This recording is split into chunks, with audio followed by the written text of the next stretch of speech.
小人自认今日没有做错，因为我知道侯爷早已经受够了无用之人。你他娘的是说本侯看中的第一幕僚是废物？侯爷乃人中豪杰，左右跟随的自然不是庸才，但德者才知足。若是不能对侯府一心一意，安分守己，岂不是大大的无用？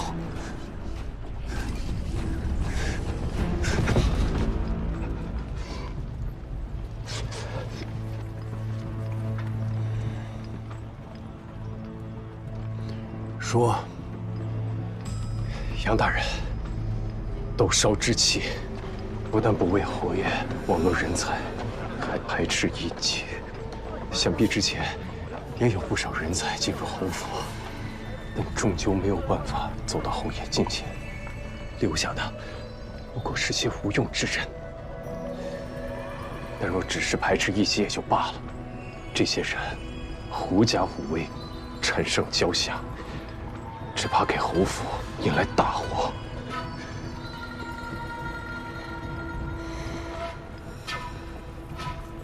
什么大祸？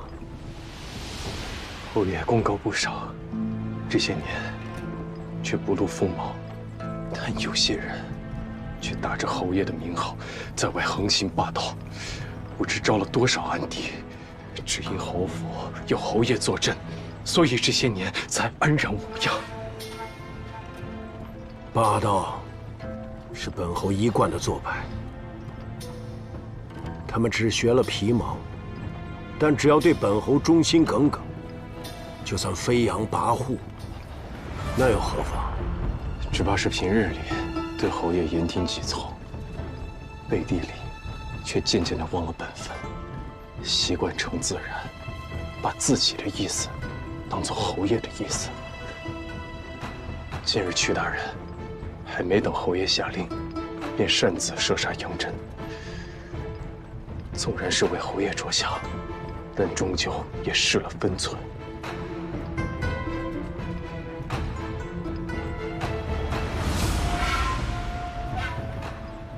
侯爷若是不信，不妨等会儿看看，屈大人是不是又替侯爷将小人的生死做了决断？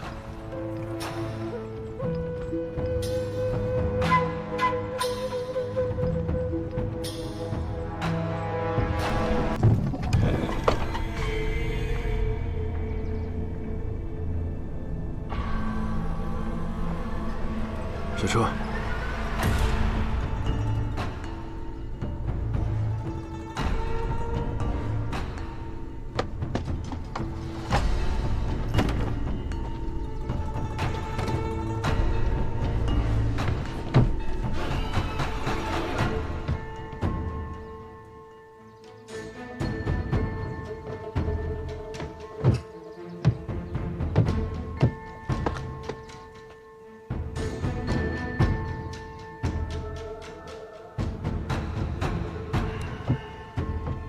怎么把车停后门了？后门闭紧啊，方便动手。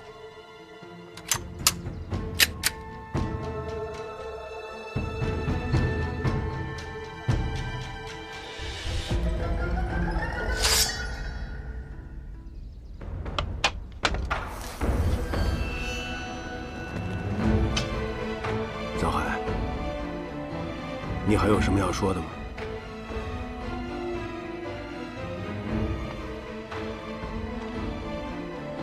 小人性命全凭侯爷。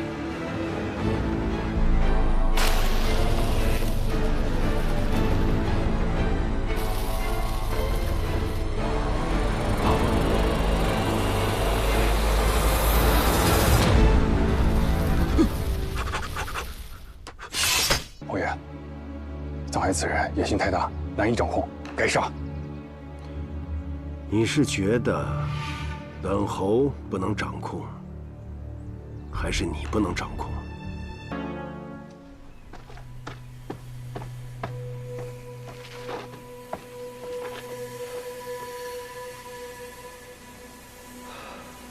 多谢阁下。救我一门妇孺。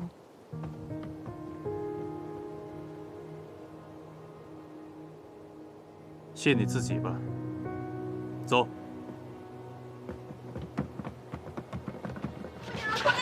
雪儿，姐姐没事吧？姐姐没事吧？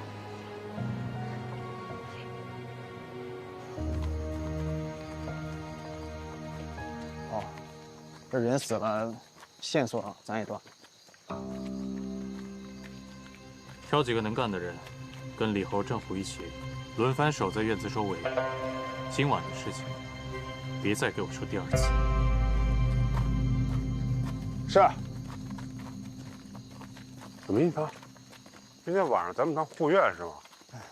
谁让咱老大新江上的人在这儿呢？谁呀？当然是他妹妹了。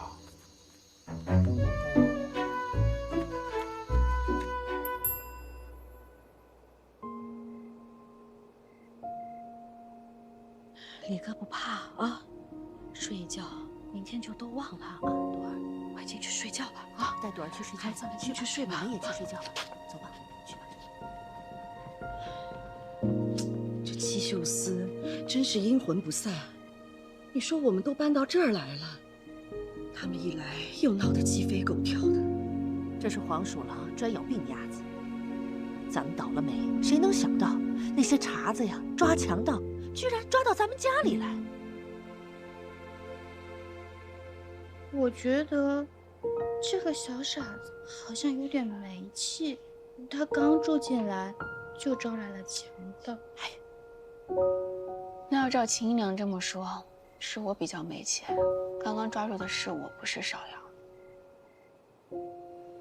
七秀司拿人肯定施舍隐秘。行了，以后谁也不许提这件事儿。快收拾收拾，都回屋睡吧。我送您回去吧。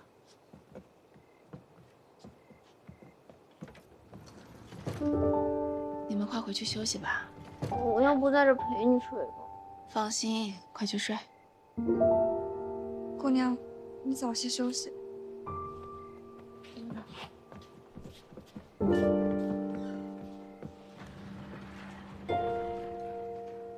娘，我来了。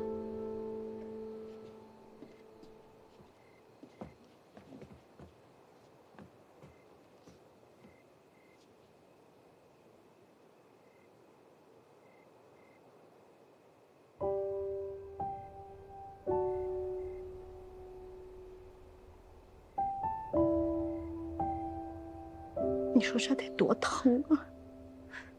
不疼了。你莫哄我了，怎么可能不疼呢？那日我削红果，手上只削了一个米粒大的伤口，就疼到不行。你这怎可能不疼？母亲还会削红果，我都不知道。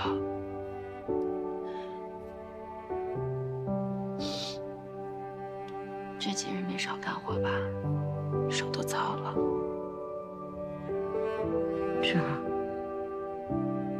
是娘对不住你。从前，你爹爹他不喜欢你，老夫人她也不喜欢你，那些婶子们也经常拿你说嘴。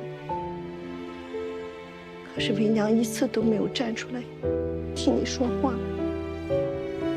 当初我懵懵懂懂地将你生下来，可是这些年什么也没有做过，也没有帮过你。你是不是特别怨恨我？娘，既然你说你愿意拿命换我，这世界上无数的人，只有你愿意这么做。有这句话就够了。芷儿，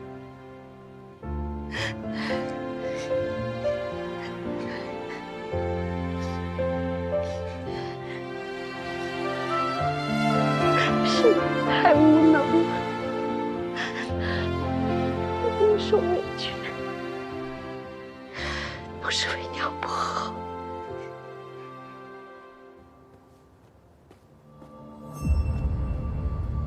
头，从他衣服里搜出来的。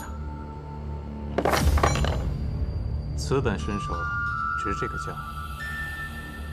下得起这样本钱的人倒也不多。深情的那个，好好审一审，千万别叫他死。是。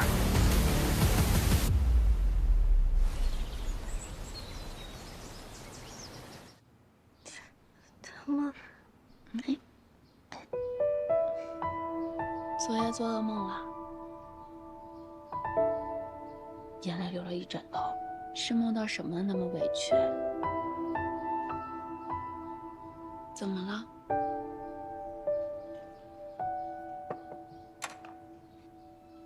二姐姐，以后再有坏人来，我肯定能保护好你的。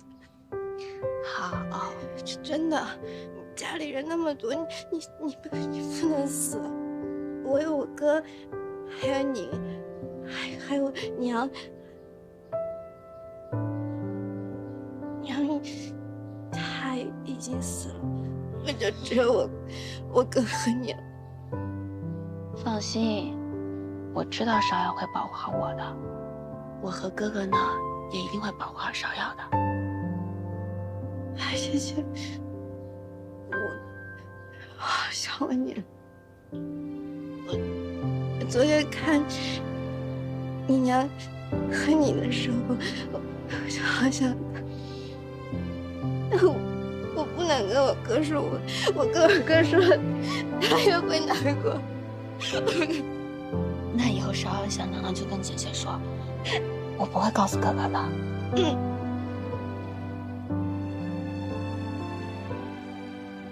女神医，不错，这位神医避世而居，所以名声不曾外传。而且他专治这种疑难心疾，我也是求了好久，他才勉强答应让芍药住下调养的。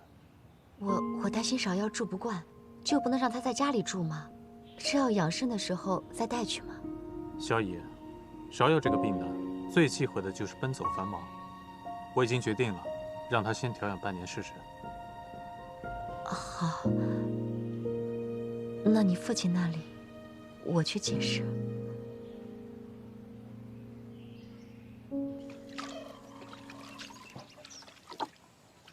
讨厌那些跟屁虫，这都挤到杨柳巷来学咱们带花灯卖果子，想想我就来气。哦，夏，你讨打是不是？你小心水溅姑娘脖子上。这有什么好气的？当初想出这带花灯的方法，我就知道他们一定会学来学。这红果人人都能摘，多试试味道也能学出个劲。芍药，给我点浆糊。姑娘，你就捣鼓什么呢？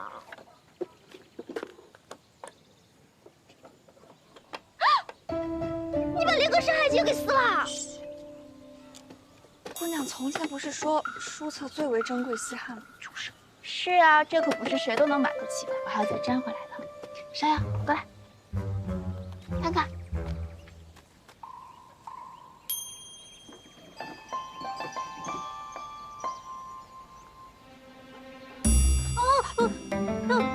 它动了。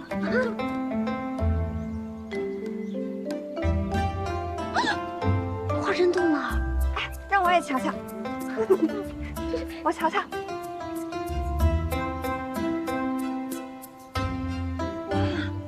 我也想看。哎，姑娘，这是不是就跟之前那个什么走马灯差不多？就你聪明。姑娘真厉害。不过姑娘身上还有伤，做这变戏法的木香，倒也不嫌累。她那是难得乐在其中。自打离开府里，她就再也没有做过这些稀奇古怪的玩意儿。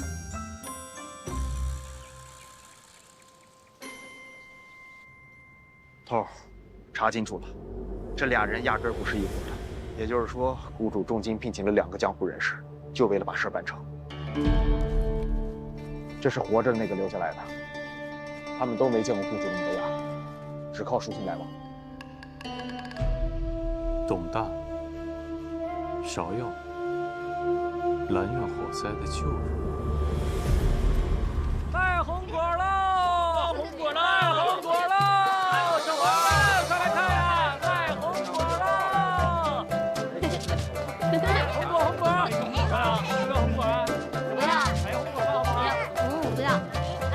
那边有变戏法的，我们一起去看吧。这什么情况？杨柳街也来变戏法了？花季果子童叟无欺，买一串果子拉一次箱子，童叟无欺啊！买一串果子拉一次绳子。不管地秋天，不老一株蝉。天落水，鸟吃虫，鸡又飞。果子生意虽小，但细水长流，命运能填补家用，总算不再坐吃山空。明前夕，菜上须。你好，你看今天赚了这么多，来，叔叔，生意不错嘛。芍药今日没来，家里有只小鸡不舒服，他在照看着。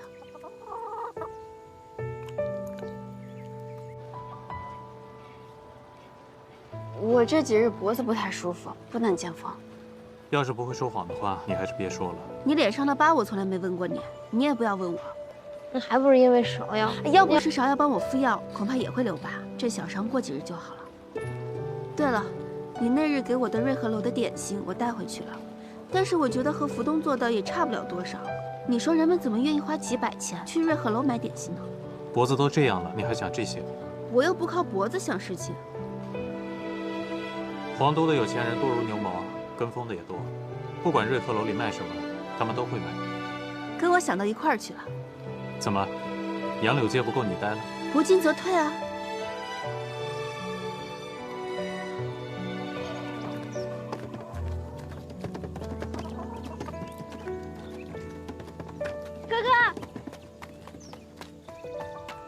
哥哥，你看，泰姆叫我封的小鸡。泰姆。啊，就那个长白头发那个，是我祖母。那我先进去了，不打扰你们兄妹俩讲话。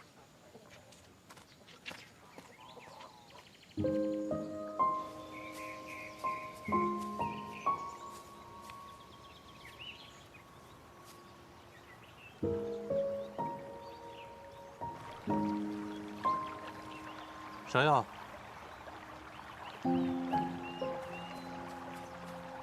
芍药，在这儿开心吗？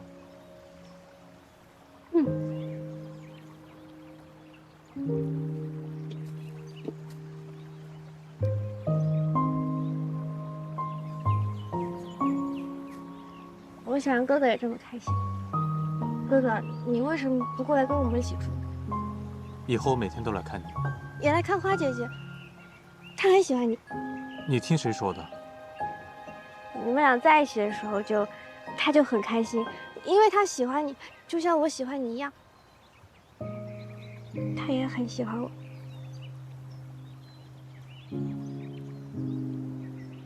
芍药，有件事情我想问你。王府里有个叫董大的仆人，你知道吗？他来找我说话过。他跟你说什么？很多挺奇怪的。他说我娘死的时候，什么人来什么的。那你怎么跟他说的？我不知道，我很困，然后睡着了，就着火了。他听不出，他问不出，他走了。今天我问你的问题，不要告诉任何人，包括你花姐姐。又是这样啊。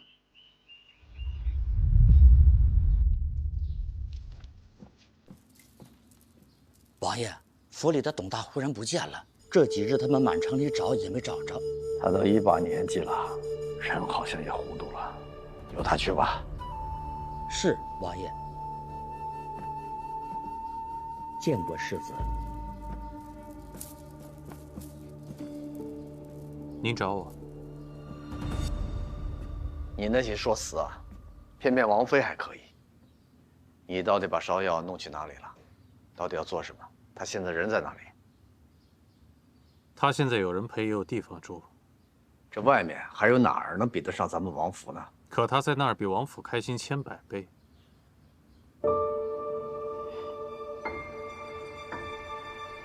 是啊，我这个做父亲的，是对他不起，还不如你这个做哥哥的。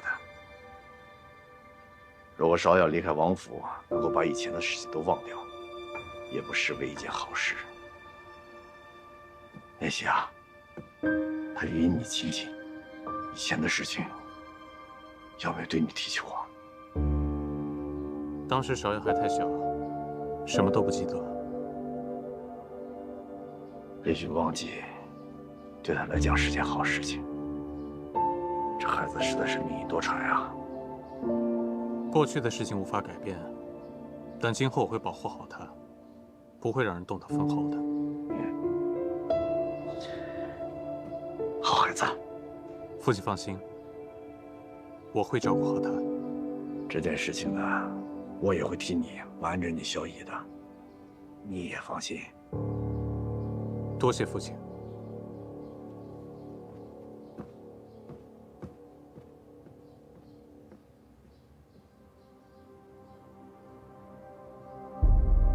怎的又买10盒？还一买就是200个，还有什么金纸银纸，都采买来干什么呀？不写清楚，别想在我这儿领走一个大子儿。哎呀，不是我说呀，吃亏得长教训。你呀，该好好的跟你们家姑娘说说，如今有一些余钱，赶紧去聘请一些护院是正经啊。三夫人，哎呀，这就是我的不是了，没有事先同三婶说清楚。你又要折腾什么呀？三婶，我要让他们自己来找我们送钱。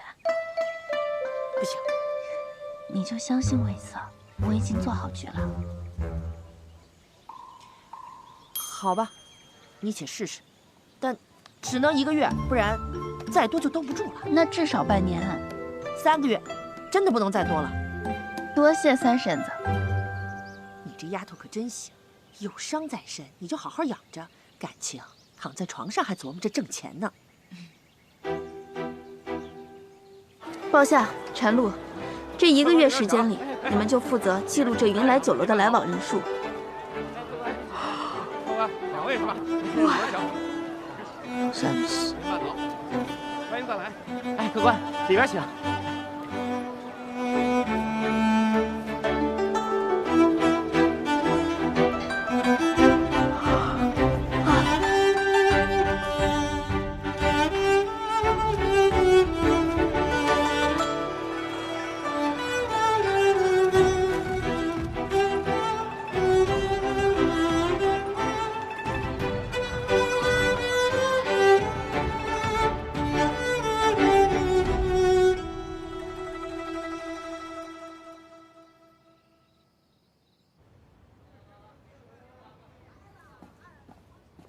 叫大姑娘久等了。白掌柜，不知何日会临？花家新出了几样点心，想请白掌柜品鉴一下。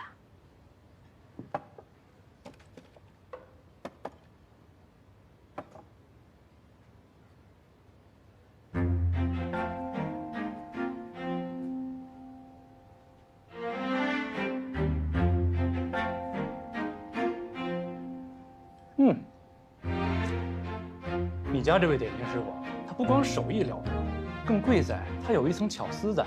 不知何处聘来的高人？我家这位师傅呀，主要贵在用心。先前是明珠蒙尘，不得施展。啊，明人不说暗话，这点心确实不错。可大姑娘若想在我云来酒楼寄卖，恕白某点不了这个头。京中老字号上百家，独给花姐寄卖，白某交代不过去。可倘若家家都来寄卖，我这云来岂不变成瓦舍了？白掌柜想必是误会了，我不是想来寄卖，我是要奉送。哦，花记铺子在杨柳巷，位置偏僻，许多人耳闻却未曾一尝。云来酒楼名冠皇都，花记院每日供应点心，分文不取，赠予你家宾客。3月为期，白掌柜能否让我沾这个光？这是云来要沾你们的光。花记有你这个宗主在，日后绝不会只是个杨柳街的小摊贩，买卖事小。我白眉下愿意交大姑娘这个朋友。多谢白掌柜。来了，慢点啊！哎，别滑倒了。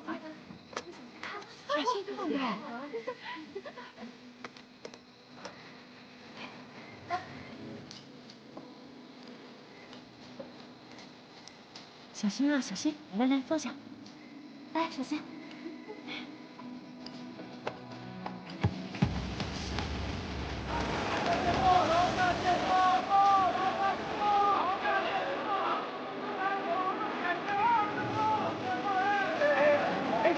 这他妈是又是什么奇迹？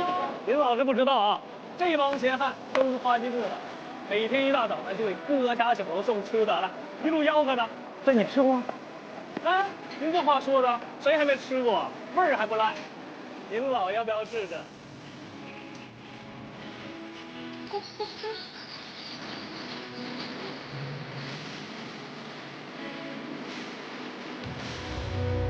只是不回家的脚步，延长散了心好好的背后。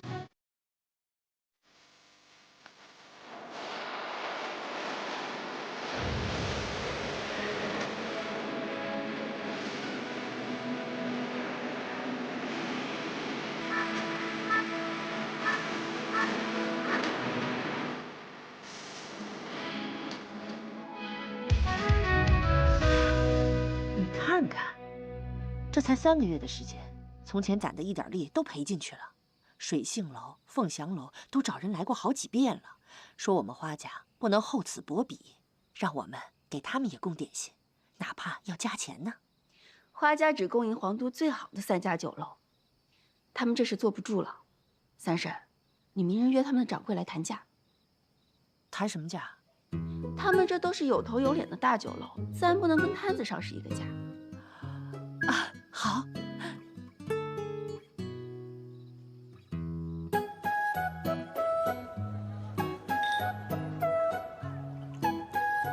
花大姑娘不必开尊口，我也知道你为何而来。哦，3月之期已到，我来说吧，请花季照旧供应点心，云来酒楼照价付款。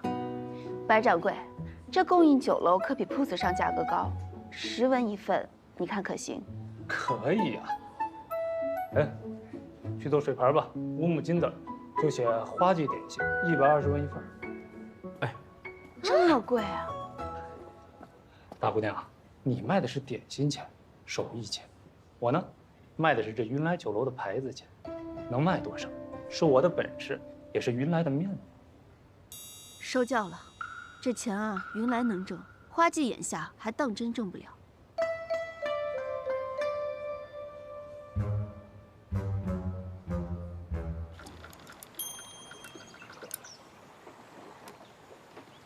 算什么呢？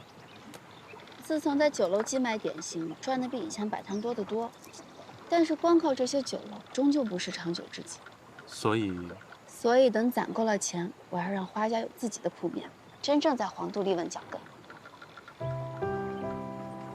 你见多识广，怎么不说句话？你心里必定是已经有答案了，又何必问我呢？那除了你，我也不知道能问谁了。母亲他们不懂，三婶只会泼冷水。那你怎么知道我不会泼你冷水？你敢？你要是真想好了，就去做，我相信你。哥哥，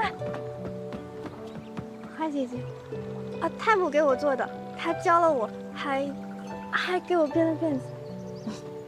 那你学会没有？没，但学2天就会了。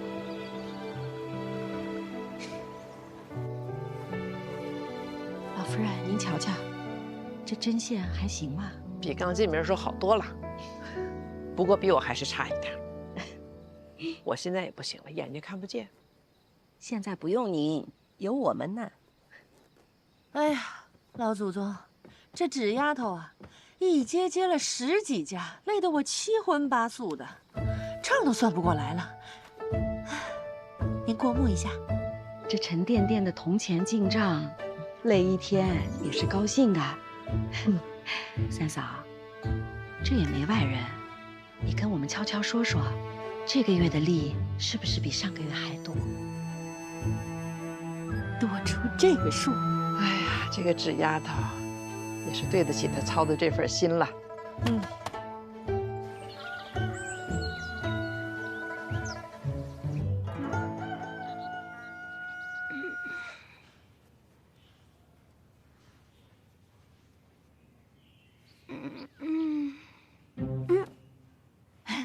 李哥，李哥，该起床洗脸了。快点啊，一会儿还得背书呢。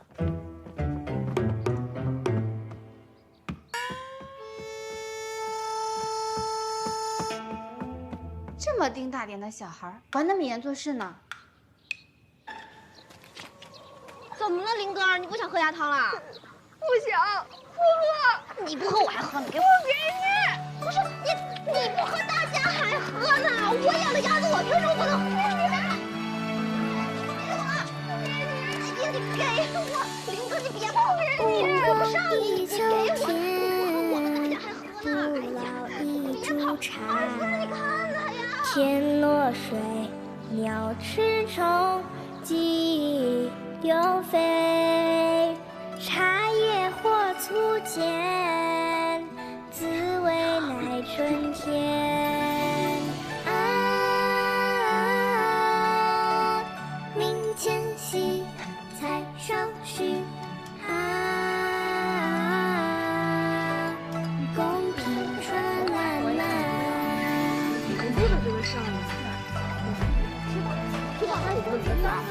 有一件事情刚有了一些眉目，我就不想瞒大家了。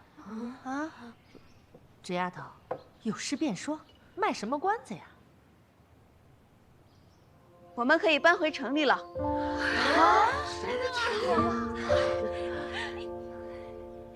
太好了！咱搬到哪儿去啊？这半年来的进项可以回城里租一个宅子，虽然比不上原先府里那么大，刚好住得下。房子你看好了吗？都看好了。这些攒下来的款子，如果不租一所院子，也可以开一间铺子。只不过，如果先办一项事情，另一项就要缓个半年左右。我想着这些钱是大家齐心赚来的，少不了大家一起商量。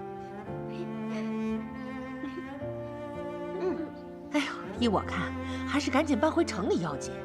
这荒郊野外的，哪能久住啊？不说别的，就说上一次那个歹人闯进咱们的庄子，哎呦，你说在城里，哪能出这档子事儿啊？是，三嫂说的是对的。现在我想起那件事情，还吓得这心砰砰跳。是，三夫人说的是，那要是再缓半年的话，就立秋了。那孩子们，老夫人总不能挨冻吧？好婶子，咱们现在的钱哪能住得起高墙深院啊？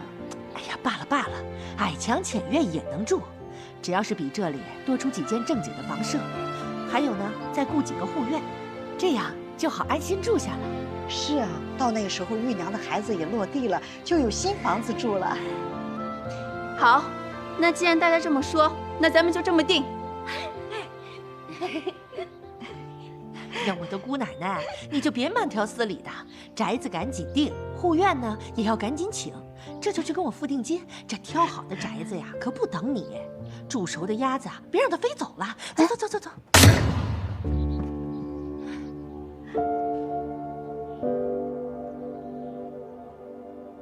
把你们给惯的，这七嘴八舌的，我还没说话呢。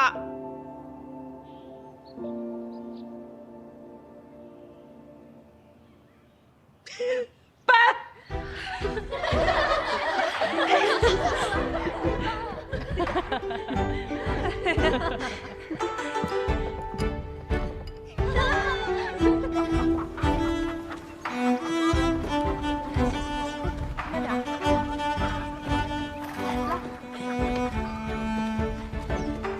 老夫人，一切都安排好了，这新的宅子可漂亮了。好，一会儿都煮熟到了，进了城声量都低一些，别吵吵嚷嚷的，免得遭嫉妒。是。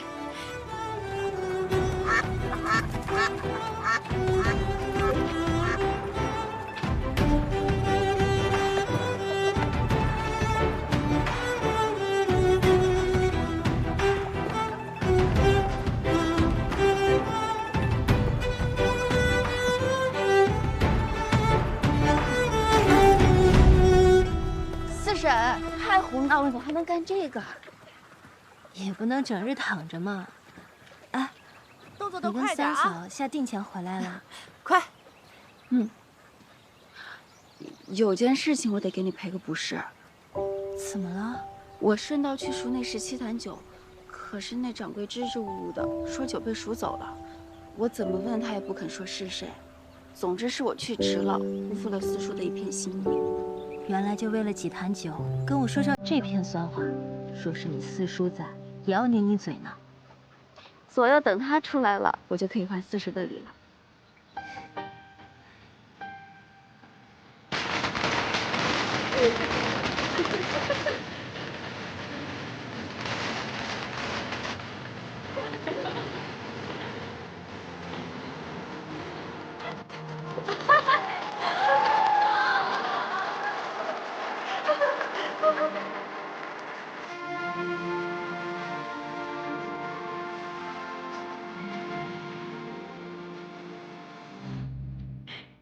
这宅子齐整倒是齐整，就是不够气派，还不如咱家原先一个戏台子呢。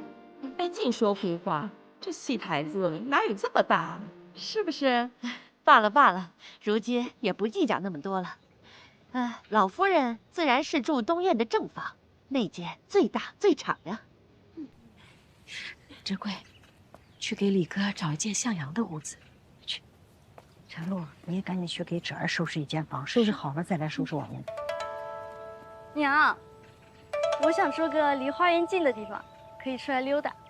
林姐姐你呢？我想住一个靠水的安静的地儿。那我们去啊。都站住！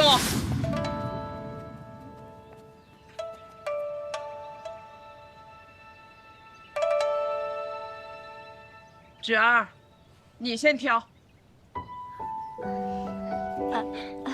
该的，该的。你先挑间屋子。事繁人忙，若住的不舒坦，要睡不好觉的。婶子、妹妹们都挑完了吗？哎呀，纸丫头，你不用管我们，你就敞开了挑。便是住到我们头上，我们也没有半句怨言。三嫂，越说越没正形了。纸丫头，你可要好好的顾惜自己，只有你好了，咱们家才会越来越好。对了，给老钟单拨一间房子，人上了年纪要住的舒坦，这些日子多亏了他了。是。太母，那我呢？我住哪？你呀，在我旁边就选一间就行了，平日里省得你东奔西颠的。没事了，上我房里来陪老太太说会儿话。玉娘呢？啊，再挑一间暖和向阳的房子，让玉娘踏踏实实的住着。多谢老夫人了。唧唧挨挨的住了这么长时间，又忙又累，也没什么可吃的，这可怜劲儿的，一句怨言都没有。如今日子又好了，老夫人还说这些做什么？回想起来，大家挤在一个屋檐下睡了那么久，倒也亲热得很。要是玉儿还想念那样的过法，有什么难的？等明年避暑的时候，再回去紫黄居。到了明年就派辆马车把三嫂一个人给送过去。我看行不行，我才不要去！玉儿去，玉儿去，赶紧收拾吧。走吧，走吧，走了，走了，走了，走。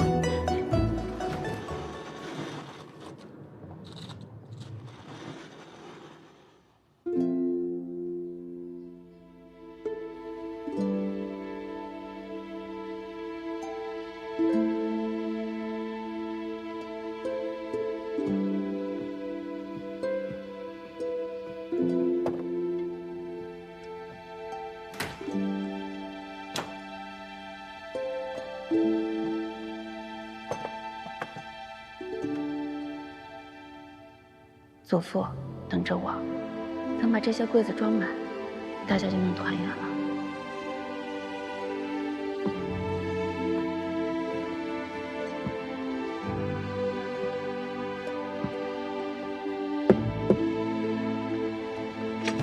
祖母，你怎么没去休息啊？哎呀，睡不下，这年纪大了，想起什么事儿必定马上说，不然就怕忘了。你是不是觉得我们家最苦的日子已经都过去了。人呐，在最绝望的时候，什么恩怨都可以放在一边儿。可一旦吃好了、穿好了、再住好了，七七八八的事儿又翻江出来。所以说，顺水行舟未必比逆水容易。从现在起，才是我们最难的日子。往后，你要更辛苦了。孙女不觉得辛苦啊，以前在宅子里待着，总觉得没有劲、无聊，那是因为日子不是自己在过，身不由己。如今虽然事事操心，事事都要自己管着，我倒觉得每天都很新奇，充满了干劲。事情一件一件做呀，也总能做完的。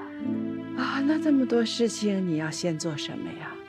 我想着现在宅子也搬回来了，我想让柏林部里他们继续去读书。我拜访了最好的私塾，让他们先去试一试。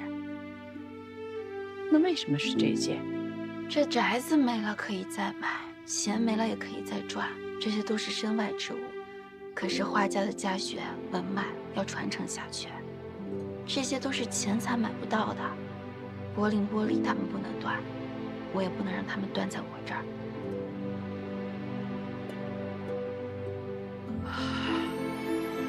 这43口人，不知道他们现在都怎么样了。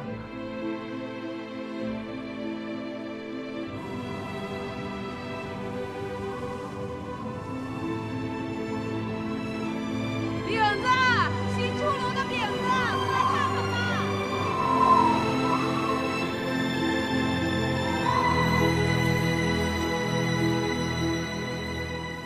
吴姐，刚才买回来了，您吃一个。啊，我不饿，你吃吧。福姐，我从来不知您还会这手艺啊！你们这些小子，从来没过过穷日子。我像平阳那么大的时候，白日里去乡学偷听，晚上在家里啊帮做麻绳，做满了一筐，就背去城里卖，卖了钱，买几个热腾腾的饼子回来。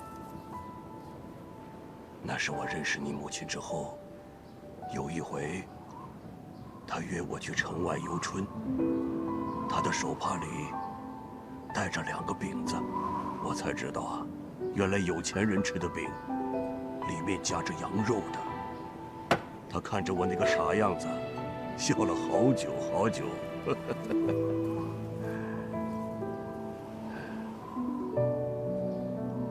真不知道他们现在怎么样了。爹，你就别担心他们了，有娘和侄儿在，他们肯定过得比咱们好，好歹窗户不漏风嘛。大哥，给我扔个饼子呗，我饿了。想吃啊？自己买去。大哥，我这忙了一天了，快！老大，来接着。好。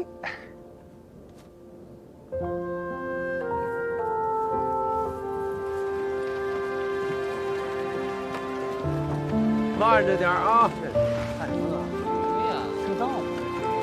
这花家，好一个花家呀！这么快就回来了？这一屋子娘们儿，手多着白花花的银子，他能守得住？我看也难。滚点！这是你交石头的地方吗？滚！快滚！滚！解开！快点！赶紧的，朱师傅，朱师傅，朱师傅，赶紧走！你是说从前那个护院李贵？我记得抄检的那日他就跑路了。是他，他看咱们搬回城里，自己又跑回来了。小的对不住姑娘啊，对不住花家。当日我是想回来的，看在府上已经被封了，我不知道您和夫人都去哪儿了。累人还病在床上，小女儿还小，我唯一的儿子还在乡下侍奉老父，我实在是，哎呀，实在是。快起来吧。哎呦，这趋利避害是人之常情，我明白。姑娘真是宽宏大量啊！小人是个粗人，有话直说，姑娘，你千万别动气。这皇都城啊，并非是个太平的地方。你能在短短的10日攒下这花团锦簇的家业，谁人不知，谁人不晓啊？这乡里乡邻的都看着呢。光是那香龙，都搬进来多少趟？我一听说三夫人要招护院，我马上把兄弟们全招回来了，都是原来府上做过的老人。若是姑娘需要，您一句话，我们赴汤蹈火。你是想回来做护院？是啊，这花家刚进城，正是需要护院的时候，我就怕姑娘一时半会儿找不到合适的人选，我就把我儿子都叫过来了。他老子成了花家的恩，他也要出一份力的。你人都找好了？啊，15条汉子，都是原来府上做过的老人，所以大老远跑过来了。姑娘千万别嫌弃我。